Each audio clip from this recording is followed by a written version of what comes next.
रामकृष्ण हरी मंडळी, तुम्हा सगळ्यांचं स्वागत आहे आपल्या नवीन ब्लॉगमध्ये।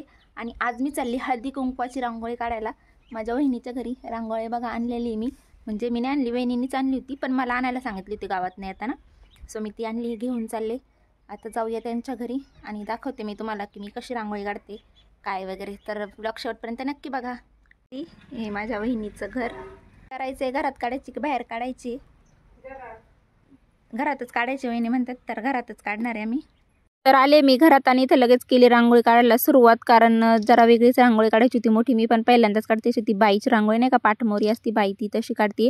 तर तुम्ही पण जर नवीन असाल ना रांगोळी काढण्यासाठी, तर नक्की पहिलं ना आधी हे करायचं की आपण तुम्हाला जे काही काढायचं त्याचा साचा काढून घ्यायचं, म्हणजे पेन्सिलने म्हणा खडूने म्हणा कशाने पण आधी काढून घेतलं ना की मग ना व्यवस्थित कलर वगैरे करायला सोपं जातं। आणि त्याच्यावर ना मग व्हाईटने म्हणा ब्लॅकने म्हणा, तर जो काही पॅटर्न तुम्हाला आधी काढायचा आहे तो पहिला म्हणजे असं बॉर्डर करून घ्यायचा आणि खूप इझी होती रांगोळी। आणि अशीच रांगोळी काढली जाते पेंटिंग सारखी, म्हणजे जसं तुम्ही चित्र काढता तशीच रांगोळी पण काढायची असती। हे मला पण आधी माहित नव्हतं, नंतरच मला कळलं। तर मग हे बघा मी ब्लॅक कलरने असं त्याला वरून बॉर्डर करून घेतली आणि मग अशी माझी बाई तयार झालेली आहे।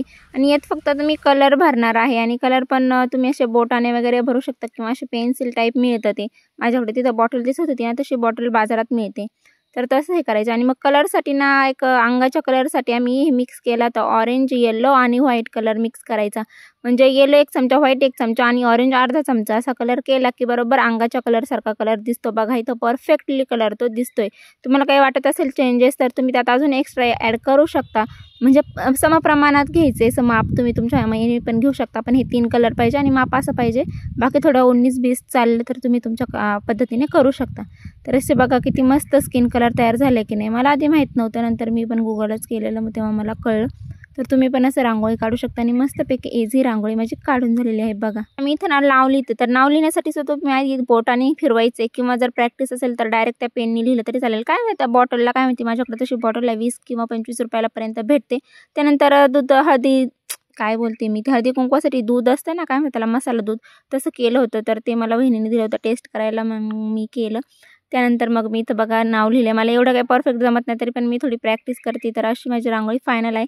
त्यानंतर मी फुलंही आणली होती, तर थोडंसं शूट केलं मी फुलांचं, म्हणून मला फार आवडतात फुलं, तुम्ही बघितलं असेल, म्हणजे कसं बघितलं असेल माहीत नाही, पण ठीक आहे मला आवडतात फुलं बाबा, एवढं मी सांगते। तर त्यानंतर मग आम्ही एक नथ पण बनवली, आता नवीन एक व्हायरल निघली बघा, ते नथ अशी ठेवून ब्लॅक कलरमध्ये, तर अशी मी नथ पण बनवलेली आहे।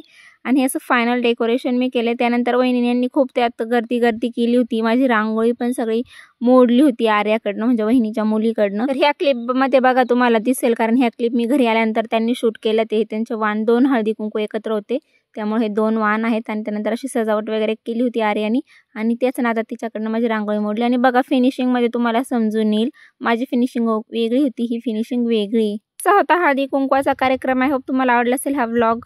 For watching, please like, share and subscribe.